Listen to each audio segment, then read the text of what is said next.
ناز کتنا تھا دولت پہ قارون کو، بھول بیٹھا تھا وہ دین و ایمان کو۔ ناز کتنا تھا دولت پہ قارون کو، بھول بیٹھا تھا وہ دین و ایمان کو۔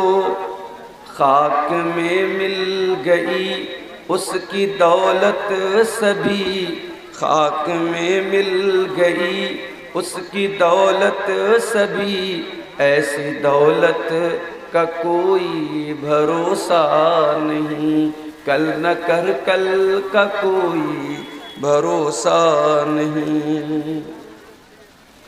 ہم نے مانا اجل آئے گی ایک دن، اجل کے معنی موت۔ ہم نے مانا اجل آئے گی ایک دن، کیا پتہ کب کہاں روح پرواز ہو، کیا پتہ کب کہاں روح پرواز ہو۔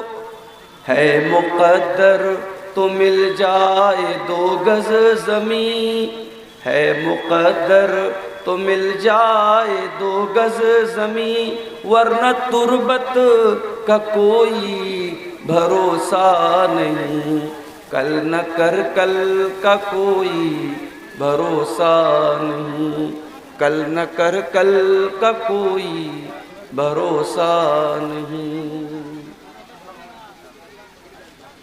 صدر محترم، علماء کرام، محترم بزرگوں، نوجوان ساتھیوں، ماں اور بہنوں، پیارے بچوں،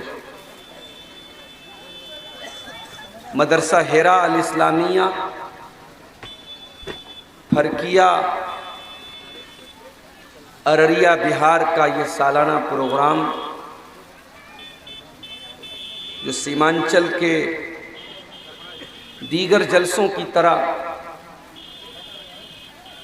اس ادارے کے تعاون کے لیے، اس کی ترقی کے لیے، اس کی بقا کے لیے منعقد ہوا، اور مغرب کی نماز سے لے کر کے اس وقت رات کے تقریباً 1 بج رہے ہیں، آپ نے مختلف علماء کے بیانات سنے۔ مجھ سے پہلے مولانا نور الاسلام صاحب رشیمی بنگلہ زبان کے بہت ہی میٹھے مقرر ہیں، بہت میٹھی آواز ہے ان کی، ابھی آپ ان کا خطاب سماعت کر رہے تھے۔ مجھے آپ کے سامنے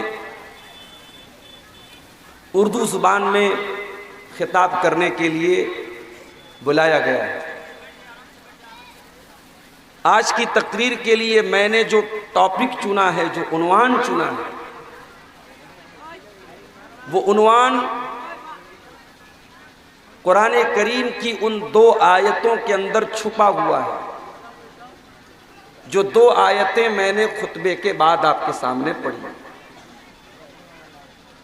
تو اگر آپ عنوان کو سمجھنا چاہتے ہیں، وشے کو سمجھنا چاہتے ہیں، آج کی تقریر کے ٹاپک کو سمجھنا چاہتے ہیں، تو آئیے پہلے قرآن کی ان دونوں آیتوں کو سمجھ لیتے ہیں، پھر بات کو آگے بڑھاتے ہیں۔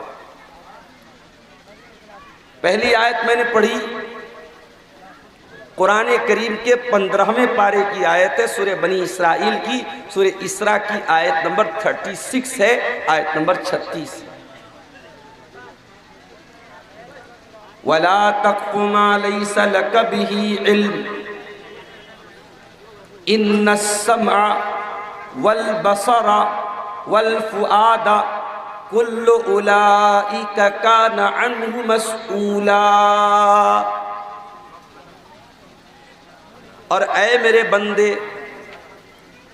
تو ایسی چیزوں کے پیچھے نہ پڑا کر جس چیز کی تجھ کو نالج نہ ہو، جس چیز کے بارے میں تجھ کو معلومات نہ ہو، جس چیز کا تجھے گیان نہ ہو، جس چیز کے بارے میں تجھ کو پتہ نہ ہو، اس چیز کے پیچھے تو نہ پڑا کر۔ بہت سے لوگ ہوتے ہیں نا کسی چیز کے بارے میں معلومات ہو یا نہ ہو، جانکاری ہو یا نہ ہو، ہر وشے پر، ہر ٹاپک پر وہ بات کرنا اپنا حق سمجھتے ہیں۔ جیسے مثال کے طور پر میرے نام کے آگے ڈاکٹر لکھا جاتا ہے۔ اب کوئی میں میڈیکل والا ڈاکٹر نہیں ہوں، میں نے پی ایچ ڈی کی ڈگری حاصل کی ہے بنارس سے، بنارس ہندو یونیورسٹی سے، تو میں پی ایچ ڈی والا ڈاکٹر ہوں۔ ایک مرتبہ بہار میں میرا پروگرام تھا، بہار سے مراد دربھنگا سائیڈ میں، بہار تو یہ بھی ہے۔ تقریر کے بعد ایک آدمی میرے پاس آیا، مولانا صاحب کچھ بات کرنا ہے۔ میں نے کہا کیا بات ہے؟ کہا کہ کچھ پرائیویٹ بات کرنا ہے۔ میں نے کہا ٹھیک ہے، آ جاؤ۔ اندر لے کے گیا میں نے کہا آپ بتاؤ کیا بات ہے؟ اس نے کہا مولانا صاحب آپ ڈاکٹر ہیں، کچھ بیماری کا مسئلہ ہے، کچھ پرائیویٹ مسئلہ ہے، میں بتانا چاہتا ہوں۔ میں نے کہا بھیا میں وہ والا ڈاکٹر نہیں ہوں، تم غلط سمجھ رہے ہو۔ اب بہت سارے لوگ وہ ڈاکٹر نہیں ہوتے لیکن وہ میڈیکل، اپنے آپ کو میڈیکل لائن کا ایکسپرٹ بنانے لگتے ہیں اور دوا دینے لگتے ہیں اور علاج بتانے لگتے ہیں۔ قرآن کہہ رہا ہے وَلَا تَقْفُ مَا لَيْسَ لَكَ بِهِ عِلْمٌ، جس چیز کی تم کو نالج نہ ہو اس چیز کے پیچھے مت پڑو۔ یہ تو دنیا کا مسئلہ ہو گیا۔ اگر مسئلہ دین کا ہے، مسئلہ آخرت کا ہے، مسئلہ شریعت کا ہے، تب تو اپنی زبان کو اور بند رکھو۔ علماء موجود ہیں اور آپ بغیر نالج کے فتویٰ دے رہے ہیں حلال ہے حرام ہے۔ کوئی مسئلہ سامنے آیا اور آپ لوگوں کو مسئلے کا حل بتا رہے ہیں، کیا علماء مر گئے ہیں؟ کیا علماء ختم ہو گئے کہ آپ فتویٰ دینے بیٹھ گئے ہیں؟ جاہل آدمی، کچھ آتا جاتا نہیں ہے، وہ بھی مسئلہ بیان کر رہا ہے، حلال ہے حرام ہے، جائز ہے ناجائز ہے۔ یہ اسٹیج کے پیچھے کوئی بات کر رہا ہے، اس کو منع کرو، یہاں بات مت کرو بھائی۔ وَلَا تَقْفُ مَا لَيْسَ لَكَ بِهِ عِلْمٌ، جس چیز کی تم کو نالج نہیں ہے اس چیز کے چکر میں نہ پڑو۔ کیوں؟ کیونکہ اگر تم ایسی چیز کے چکر میں پڑو گے تو غلط باتوں کو سننا بھی پڑے گا، غلط چیزوں کو دیکھنا بھی پڑے گا اور غلط چیزوں کو دل اور دماغ میں لانا پڑے گا۔ جب آپ ایسی چیزوں کے پیچھے پڑیں گے جن چیزوں کی آپ کو نالج نہیں ہے تو ہو سکتا ہے کہ آپ اپنے کانوں کا غلط استعمال کریں، آپ اپنی آنکھوں کا غلط استعمال کریں، آپ اپنے دل کا غلط استعمال کریں۔ اللہ فرما رہا ہے ان السمع والبصر والفؤاد، آنکھوں کا، کانوں کا، آنکھوں کا اور دل کا، کان عنہ مسئولا، ان سب کا اللہ تعالیٰ کیا حساب ہونے والا ہے۔ اللہ کیا پوچھا جائے گا تو نے کان سے کیا سنا، تو نے آنکھوں سے کیا دیکھا، تیرے دل میں کیا کیا خیال آیا، دل میں کیا کیا تو نے فیصلہ کیا۔ اس آیت میں اللہ تعالیٰ نے 3 چیزوں کا ذکر کیا، کان کا، آنکھوں کا اور دل کا۔ اور آج کی میری تقریر کا ٹاپک بھی یہی اللہ تعالیٰ کی 3 نعمتیں ہیں، کان، آنکھ اور دل۔ یہ 3 نعمتیں اللہ تعالیٰ کی اتنی بڑی نعمت ہے میرے بھائی۔ کان گڑبڑ ہو جائے، انسان بہرا ہو جائے، اور انسان جب بہرا ہو جائے، کوئی بوڑھا انسان 70-80 سال کا ہو جائے اور کان کام کرنا بند کر دے، ذرا دیکھیے اس کی زندگی کتنی مشکل ہو جاتی ہے۔ اس کے سامنے لوگ گالی دیتے اس کو کوئی فرق نہیں پڑتا، گاڑی کے سامنے وہ جا رہا ہے، گاڑی والا ہارن بجا رہا ہے، اس کو کوئی فرق نہیں پڑتا۔ انسان کا کان اللہ تعالیٰ کی بہت بڑی نعمت ہے، انسان کی آنکھیں اللہ تعالیٰ کی بہت بڑی نعمت ہے۔ آنکھیں اگر اللہ تعالیٰ چھین لے، آنکھیں ختم ہو جائیں، انسان اندھا ہو جائے، ساری دنیا کی روشنی، ساری دنیا کے رنگ اس کے لیے بے رنگ ہو جائیں گے۔ انسان کی زندگی بے نور ہو جائے گی اگر انسان کی آنکھیں چلی جائیں. اور تیسری چیز ہے دل. انسان کی باڈی میں سب سے امپورٹنٹ چیز اگر کوئی ہے تو میرے بھائی وہ دل ہے.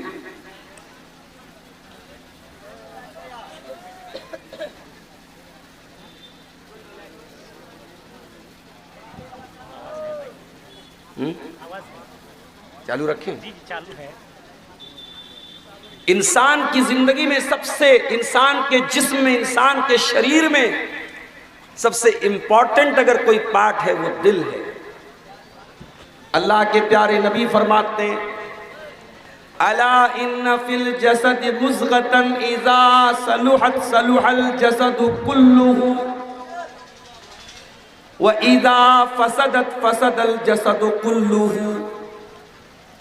انسان کے شریر میں، انسان کے بدن میں ایک انگ ایسا ہے، اگر وہ انگ صحیح ہے تو سارا بدن صحیح ہے، وہ انگ خراب ہے، وہ حصہ خراب ہے، سارا شریر خراب ہے، سارا انسان خراب ہے. الا وہی القلب، وہ چہرہ نہیں ہے، وہ انسان کے بال نہیں ہے، وہ انسان کی چمڑی نہیں ہے، وہ انسان کا دل ہے. اگر دل خراب ہے تو انسان پورا کا پورا خراب ہے. تو یہ تین نعمتیں یہ انسان کے اندر بہت ہی عظیم نعمتیں ہیں، اور انہی تین نعمتوں کے بارے میں آج مجھے کچھ باتیں آپ کے سامنے رکھنا. دوسری آیت میں نے جو آپ کے سامنے پڑھی تھی وہ قرآن کی 29ویں پارے کی آیت تھی، سورہ ملک. قل هو الذي انشأكم وجعل لكم السمع والابصار والافئدة قليلا ما تشکرون. اے نبی آپ کہہ دیجئے اللہ نے تم کو پیدا کیا، تم کچھ نہیں تھے، تمہیں اللہ تعالیٰ نے وجود بخشا، تمہاری سرشٹی کی، تمہارا کریشن کیا، تمہیں دنیا میں اللہ تعالیٰ نے پیدا کیا.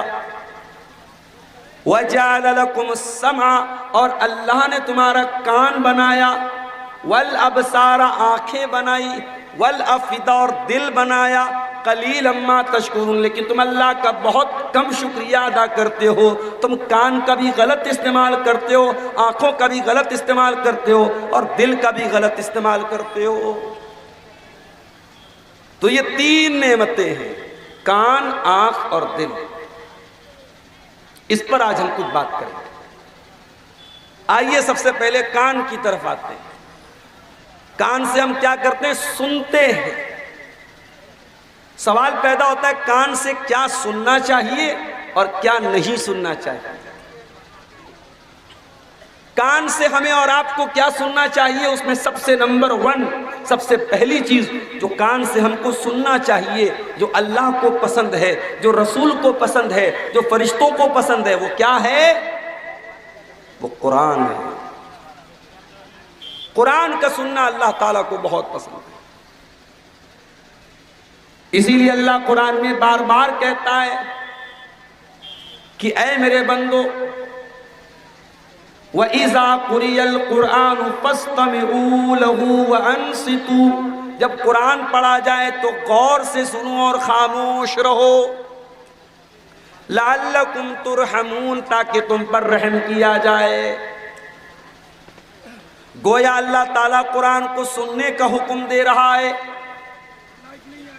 یہ الگ بات ہے کہ ہم اور آپ دن رات آج گانے تو سن رہے ہیں، میوزک تو سن رہے ہیں، ناچ گانے تو دیکھ رہے ہیں اور سن رہے ہیں، مگر قرآن کو سننے کا ہمارے پاس ٹائم نہیں ہے. اور نہ قرآن کو سننے کے بعد ہمارے دل کے اندر، ہمارے ہردے کے اندر کوئی پریورتن ہوتا ہے، کوئی چینجنگ ہوتی ہے.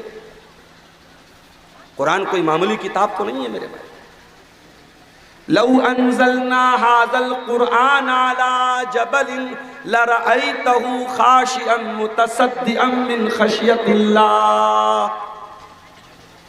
اللہ کہتا اگر اس قرآن کو ہم نے کسی پہاڑ کے اوپر اتارا ہوتا تو پہاڑ بھی اللہ کے خوف سے چور چور ہو جاتا، ریزہ ریزہ ہو جاتا، ٹکڑے ٹکڑے ہو جاتا. اگر پہاڑ قرآن کریم کے طاقت کو اور قرآن کریم کے اثر کو سہن نہیں کر سکتا، تو اے انسانوں تمہارے دل کی کیا اوقات ہے؟ تمہارے سینے کا جو دل ہے یہ تو بہت معمولی سا دل ہے، اگر اس دل پر قرآن کی چوٹ لگے گی تو دل ضرور بدلے گا، دل پر ضرور چینجنگ ہے۔ فضیل ابن عیاض نام کا ایک ڈاکو ہے جس کا کام ہے ڈاکہ ڈالنا، وہ لوگوں کو لوٹتا ہے، مارتا ہے، لوگوں کا مال چھین لیتا ہے۔ ایک رات کا واقعہ ہے، فضیل ابن عیاض ایک مکان کی چھت پر جاتا ہے ڈاکہ ڈالنے کے لیے۔ رات کا سناٹا، اللہ کا کوئی بندہ قرآن پڑھ رہا ہے، اور قرآن پڑھتے پڑھتے اللہ کا بندہ اس قرآن کی اس آیت کے اوپر پہنچتا ہے، أَلَمْ يَأْنِ لِلَّذِينَ آمَنُوا أَن تَخْشَعَ قُلُوبُهُمْ لِذِكْرِ اللَّهِ، کیا ابھی ایمان والوں کے لیے وہ سمے نہیں آیا، وہ ٹائم نہیں آیا کہ ان کے دل اللہ کا کلام سن کر کے پگھل جائیں، نرم پڑ جائیں، کانپنے لگیں؟ جب قرآن کی آیت فضیل ابن عیاض کے کانوں میں پہنچی میرے بھائی، فضیل ابن عیاض تھوڑی دیر کے لیے سوچنے پر مجبور ہو گیا کہ اے اللہ، ایک تیرا یہ بندہ ہے جو رات میں بیٹھ کر کے قرآن کی تلاوت کر رہا ہے، اور ایک طرف میں ہوں، میں لوگوں کا مال چھین رہا ہوں، لوگوں کا مال لوٹ رہا ہوں، چوری کر رہا ہوں، ڈاکہ ڈال رہا ہوں۔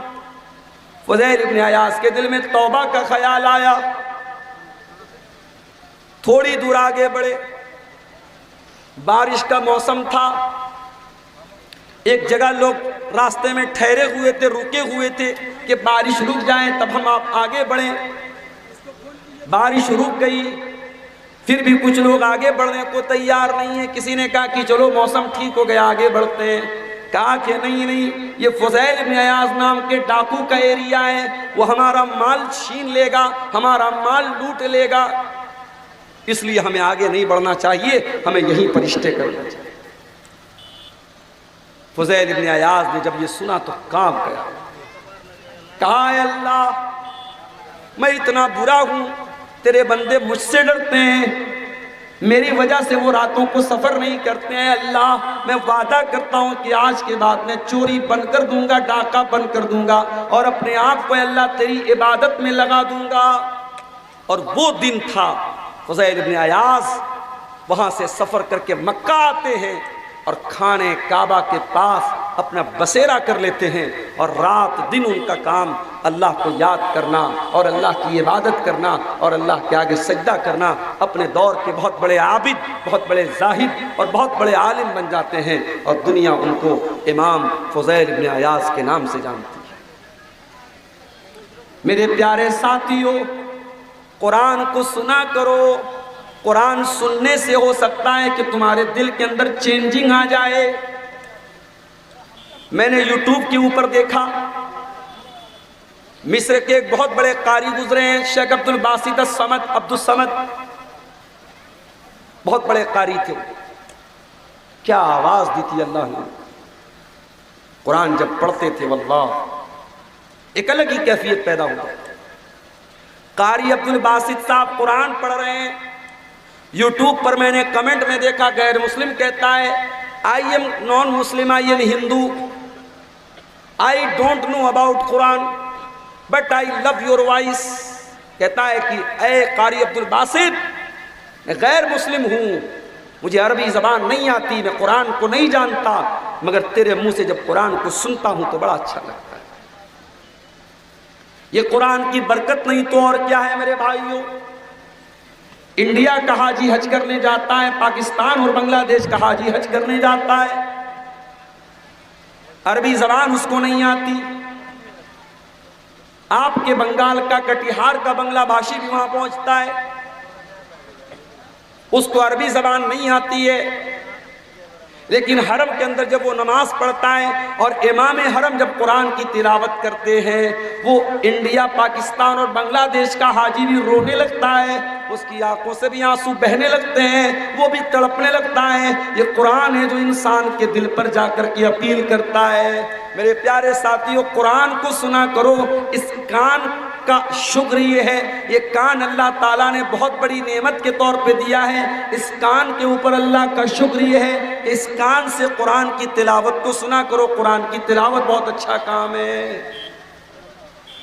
اور ایک بات بتاؤں آپ کو، قرآن کی تلاوت کرنے والا کبھی گھاٹے میں نہیں رہتا ہے۔ دنیا کے ہر بزنس میں گھاٹا ہے، قرآن کی تلاوت میں کبھی کوئی گھاٹا نہیں۔ یہ بات میں نہیں کہہ رہا ہوں، یہ خود قرآن کہہ رہا ہے۔ ان الذين يتلون كتاب الله واقاموا الصلاه وانفقوا مما رزقناهم سرا وعلانيه يرجون تجارة لن تبور۔ جو لوگ قرآن کی تلاوت کرتے ہیں، نماز قائم کرتے ہیں، زکوٰۃ ادا کرتے ہیں، اللہ کے دیے ہوئے رزق میں سے اللہ کی راہ میں دان کرتے ہیں، صدقہ کرتے ہیں، خیرات کرتے ہیں، اللہ فرماتا ہے وہ ایسا بزنس کر رہے ہیں، ایسا ویاپار کر رہے ہیں، ایسا دھندا کر رہے ہیں جس دھندے میں، جس کاروبار میں کبھی لاس ہونے والا نہیں، کبھی گھاٹا ہونے والا نہیں ہے۔ یہ مدرسے والے بیچارے کتنی محنت کرتے ہیں،